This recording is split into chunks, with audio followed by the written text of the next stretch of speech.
تیسرا جو اس کا پہلو ہے وہ مفتوحہ قوموں کا جذبہ انتقام. وہ قومیں جو عربوں سے شکست کھا گئی تھیں ان میں سے کچھ لوگ ابھی تک عربوں سے انتقام لینے کے بارے میں سوچ رہے تھے. ابن سبا نے سارا ہنگامہ اسی جذبے کے تحت کھڑا کیا. پھر چوتھا پہلو اس حوالے سے جو ہے وہ دولت کی بے انتہا فراوانی ہے. حضرت عمر کے دور خلافت میں 10 سالوں میں مسلمانوں نے، جیسا ہم نے پچھلے لیکچرز میں نے آپ کو بتایا، ایران، عراق، فارس، خراسان، شام، مصر اور شمالی افریقہ کے وسیع و عریض علاقوں پر قابض ہو گئے مسلمان. ان علاقوں کے عوام نے مسلمانوں کے حسن سلوک کا اپنے سابقہ آقاؤں کے مظالم سے مقابلہ کیا تو اسلام نے انہیں بڑا متاثر کیا اور وہ اس جوک در جوک مسلمان ہونے لگے.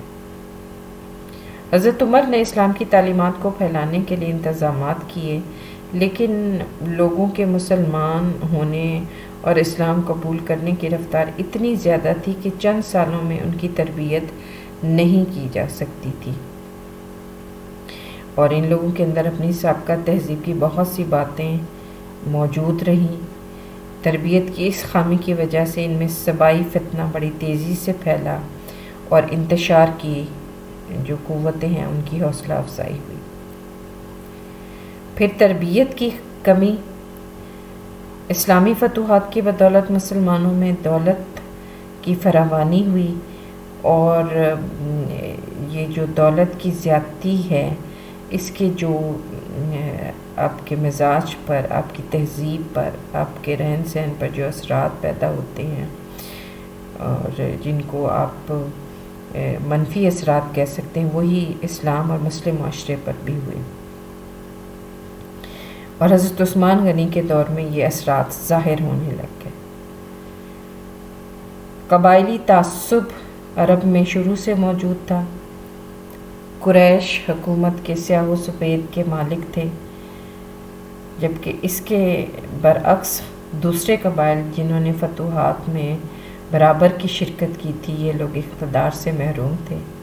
اس سے ان کے ذہن میں حسد اور رقابت کا جذبہ پیدا ہوا.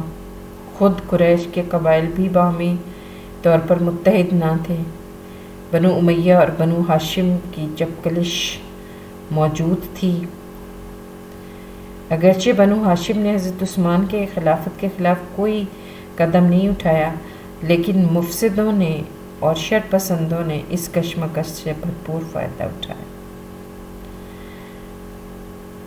پھر عبداللہ بن سبا، اس کی سازشیں، اس نے اس حد تک حضرت عثمان غنی کے خلاف سازشیں کی اور ان کی حکومت کے خلاف پروپیگنڈا کیا اور لوگوں کو متاثر کرنے میں وہ کامیاب ہو گیا. اصل میں یہ شخص ایک یہودی تھا، اور اسلام کی سربلندی کے لیے سربلندی جو ہوئی اس سے جو یہودیوں کو نقصان پہنچا، جیسے ہم نے پیچھے غزوات میں پڑھا ہے، وہ اس کا انتقام لینا چاہتا تھا. اب ظاہر ہے یہودی رہتے ہوئے اس کے لیے ممکن نہ تھا. بظاہر وہ مسلمان ہو گیا اور اصل میں وہ منافق تھا. اس نے لوگوں میں عجیب و غریب عقائد پھیلائے.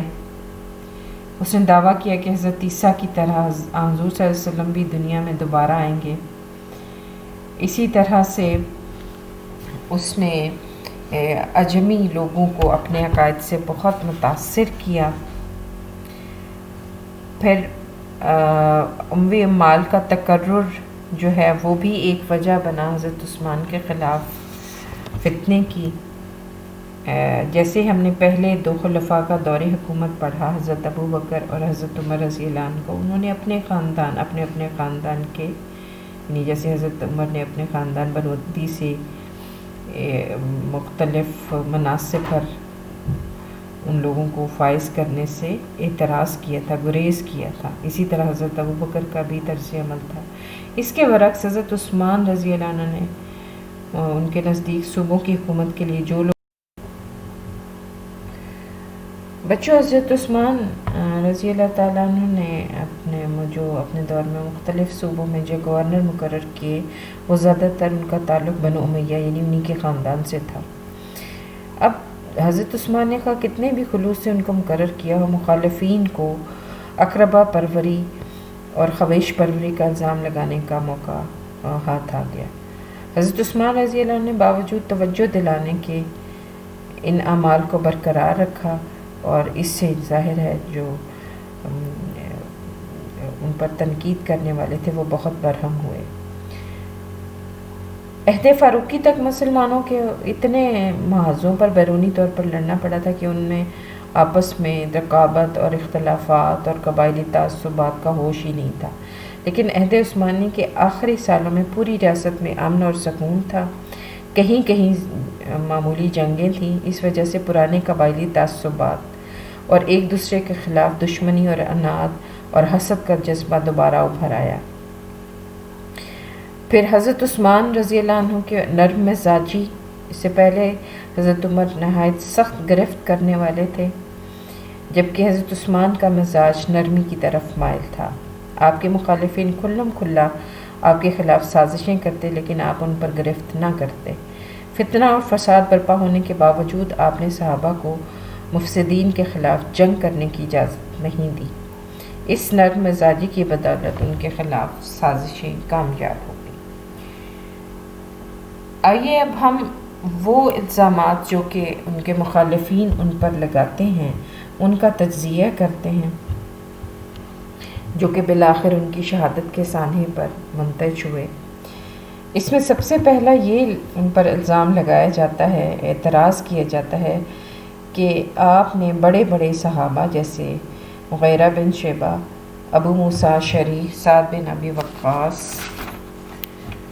عبداللہ بن مسعود، ارقم اور عمرو بن العاص کو رضی اللہ تعالیٰ عنہ کو معزول کیا اور ان کی جگہ اپنے خاندان یعنی بنو امیہ کے ناتجربہ کار لوگوں کو مقرر کیا۔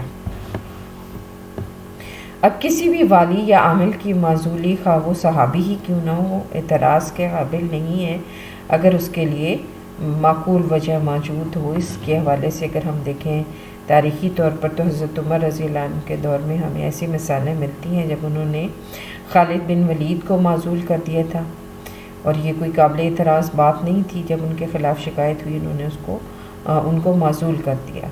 حضرت عثمان نے مغیرہ بن شعبہ کو اس لیے معزول کیا کہ حضرت عمر اس کی وصیت کر گئے تھے۔ ابو موسیٰ اشعری کے خلاف بصرہ کے عوام نے شکایت کی تھی، اس وجہ سے انہیں معزول کر دیا گیا، لیکن چند سال کے بعد کوفہ کا گورنر بنا دیا گیا۔ سعد بن ابی وقاص رضی اللہ عنہ کی معزولی کی وجہ یہ تھی کہ انہوں نے بیت المال سے ایک رقم قرض لی تھی، لیکن وہ اسے ادا نہ کر سکے اور محتمِ بیت المال عبداللہ بن مسعود رضی اللہ عنہ سے تلخ کلامی کی نوبت آ گئی۔ عبداللہ بن مسعود رضی اللہ عنہ کو ان کی پیرانہ سالی کی وجہ سے ریٹائر کیا گیا اور ان کی جگہ زید بن ثابت رضی اللہ عنہ جیسے صحابی کی تقرری عمل میں آئی۔ عمرو بن العاص کی گورنری میں مصر میں اونٹنی نے دودھ کم دینا شروع کر دیا تھا، یعنی یہ ایک اصطلاح ہے جو آمدنی کے لیے استعمال کی جاتی، یعنی آمدنی کم ہو گئی۔ ان کے جانشین عبداللہ بن سعد نے آمدنی کی کمی کو پورا کر کے دکھایا۔ اس اعتراض کا دوسرا حصہ یہ ہے کہ صحابہ کی معزولی کے بعد اپنے خاندان کے نوجوانوں کو مقرر کیا۔ یہ بات اس کا ہم جائزہ لیتے ہیں۔ اولاً تو اپنے جن اعمال کو معزول کیا ان میں عمرو بن العاص، سعید بن العاص جن کا تعلق بنو امیہ سے تھا وہ بھی شامل تھے، اور غیر اموی بھی شامل تھے۔ دوسرے یہ کہ جب سعید بن العاص اموی کو معزول کیا تو ابو موسیٰ اشعری جو کہ بنو امیہ سے تعلق نہیں رکھتے تھے ان کو مقرر کیا۔ پھر نوجوانوں کی تقرری کے حوالے سے ان کی صلاحیتوں کے اعتبار سے اور ایسے لوگوں کو مقرر کیا جنہوں نے اپنی صلاحیتوں کا لوہا منوایا ہوا تھا۔ سلطنت کی محدود جو تھیں حدیں ان کو وسیع کر کے ان لوگوں نے چین، ہندوستان اور اسپین تک وسیع کیا۔ صحابہ کرام کی اکثریت جو تھی اس وقت اپنے پھر اکابر صحابہ سے بد سلوک کی ان پر دوسرا الزام ہے کہ انہوں نے ابو ذر غفاری رضی اللہ عنہ سے، عمار بن یاسر رضی اللہ تعالیٰ عنہ سے اور عبداللہ بن مسعود رضی اللہ تعالیٰ عنہ سے بد سلوکی کی۔ ابو ذر غفاری کے متعلق یہ کہا جاتا ہے کہ انہیں جلا وطن کیا گیا تھا۔ اس حوالے سے تفصیل یہ کہ وہ شام میں سرمایہ داری کے خلاف واز کرتے تھے۔ ان کے مسلک کے مطابق کل کے لیے کچھ بچا رکھنا توکل کے خلاف تھا، اس لیے امیر معاویہ کا طرز رہائش انہیں بہت کھٹکتا تھا اور معاویہ کو یہ خدشہ تھا کہ شام میں بد امنی پھیل جائے گی، اس لیے خلیفہ سے انہیں واپس مدینہ بلانے کے لیے کہا اور خلیفہ نے انہیں واپس مدینہ بلا لیا اور کہا کہ آپ یہیں رہیں، میں آپ کی کفالت کروں گا۔ لیکن حضرت ابو ذر غفاری رضی اللہ تعالیٰ عنہ دنیاوی مال و متاع سے بے نیاز تھے، اس لیے مکہ کے قریب سکونت پذیر ہو گئے اور تمام معاملات دنیا سے قطع تعلق ہی کر لی۔ اسی طرح حضرت عمار بن یاسر رضی اللہ تعالیٰ عنہ کے حوالے سے حضرت عثمان نے ان کی اس بات پر فہمائش کی تھی کہ انہیں مصر میں مقیم ہونے کے بجائے مدینہ واپس آ کر رپورٹ دینی چاہیے تھی، اور یہ کوئی ایسی بات نہیں تھی، غلط بات نہیں تھی کہ آ کے خلیفہ کو رپورٹ دی جائے۔ حضرت عثمان غنی جیسے نرم کو آدمی سے یہ توقع بھی نہیں کی جا سکتی تھی کہ وہ کسی سے بدسلوکی کریں گے۔ عبداللہ بن مسعود رضی اللہ عنہ کا وظیفہ بند کرنے کی وجہ یہ تھی کہ حضرت عثمان رضی اللہ تعالیٰ عنہ نے امت مسلمہ کو ایک قرآن پر متحد کیا، لیکن عبداللہ اپنے مصحف کو پڑھنے پر اصرار کرتے رہے۔ اس وقت کے لوگ تو اس بات کو سمجھتے تھے کہ عبداللہ بن مسعود نے جو ترتیب دے رکھی کتاب اللہ کو، اصل ترتیب وہی ہے جو حضرت ابوبکر صدیق کے زمانے میں دی گئی تھی اور جس کا نسخہ حضرت حفصہ رضی اللہ تعالیٰ عنہ کے پاس ان سے لے کر حضرت عثمان غنی نے اس کی نقلیں کروائی تھیں۔ اب بعد میں امت مسلمہ کو کسی انتشار سے بچانے کی غرض سے انہوں نے عبداللہ بن مسعود سے ان کا مصحف حاصل کرنے کے لیے سختی کی۔ پھر بیت المال پر ناجائز تصرف بھی ایک الزام ہے جو ان پر لگایا جاتا ہے۔ شروع سے جیسے ہم جانتے ہیں کہ پیچھے حضور صلی اللہ علیہ وسلم اور قبولیت اسلام کے بعد انہوں نے ہمیشہ اسلام کے لیے اپنے دریا دلی سے خرچ کیا۔ ان کی بے پناہ سخاوت کی وجہ سے انہیں غنی کہا جاتا ہے۔ اب اس حوالے سے کہ بیت المال میں جو ناجائز تصرف ہوا، بعض واقعات کا حوالہ دیا جاتا ہے، یہ کہ مروان کو طرابلس کے مال غنیمت کا خمس دے دیا تھا، یہ بات غلط ہے۔ مروان نے اس مال کو 5 لاکھ درہم میں خریدا تھا اور یہ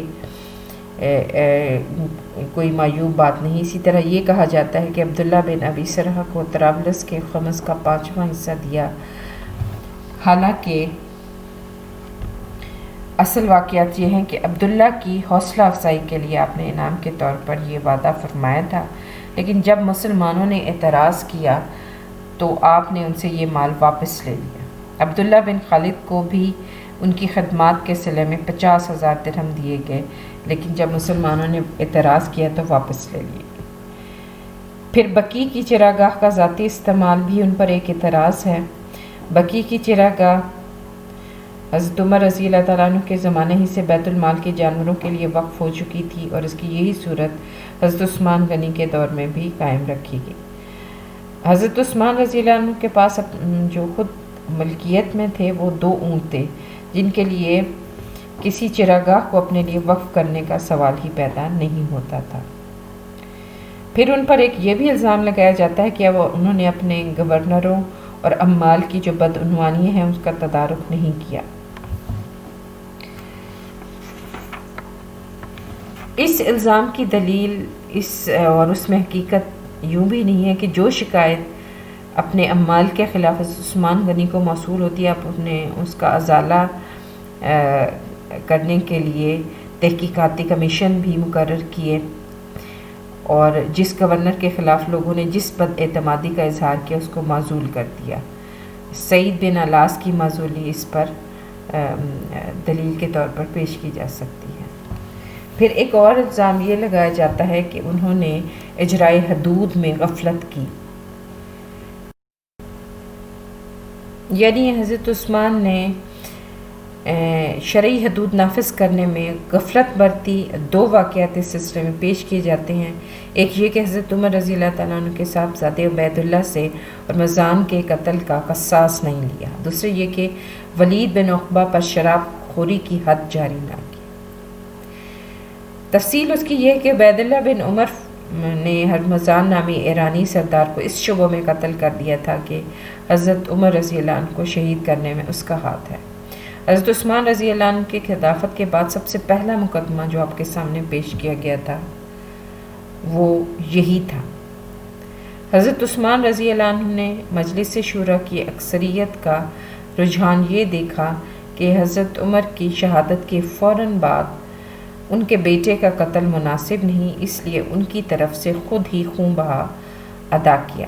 ہرمزان کے ورثہ چونکہ موجود نہ تھے، اس لیے اسلامی ریاست تھی اس کی وارث تھی اور اسلامی حکومت کے سربراہ کی حیثیت سے مقتول کی طرف سے قصاص معاف کرنے کا آپ کو حق تھا، اس لیے اس میں نہ کوئی چیز غیر شرعی ہے اور نہ قابل اعتراض، بلکہ اس کے برعکس اگر یہ کہا جاتا تو نہایت نامناسب ہوتا کہ اس واقعہ کو اعتراض کی شکل دینے والے نہایت شقی القلب واقع ہوئے تھے۔ دوسرا مقدمہ ولید بن عقبہ پر حد جاری کرنے کا ہے۔ یہ کوفہ کے گورنر تھے۔ ابو زبیدہ شاعر سے دوستانہ مراسم رکھتے تھے، جس نے نصرانیت ترک کر کے اسلام قبول کرنے کے باوجود شراب نوشی کو ترک نہیں کیا تھا۔ اس کے ساتھ دوستی کی وجہ سے لوگ ولید کے بارے میں یہ بھی گمان رکھتے تھے کہ وہ شراب پیتا ہے۔ جب اس امر کی شکایت خلیفہ کو کی گئی تو حسب ضابطہ گواہیاں طلب کی گئیں، شہادت مہیا نہ ہو سکی، اس لیے حد جاری نہ کی گئی۔ بالآخر اس حد تک جب شہادت فراہم ہو گئی کہ ولید نے شراب کی قے کی ہے، اس لیے ان پر حد جاری کر دی گئی۔ لہٰذا یہ کہنا کہ حد کے اجرا میں تغافل برتا گیا یہ بھی درست نہیں۔ انہوں نے اس پر حد جاری کر کے اسے معزول بھی کر دیا۔ ساتواں اعتراض جو کیا جاتا ہے کہ آپ نے مصحف صدیقی کے علاوہ قرآن پاک کے تمام نسخے ضائع کر دیے۔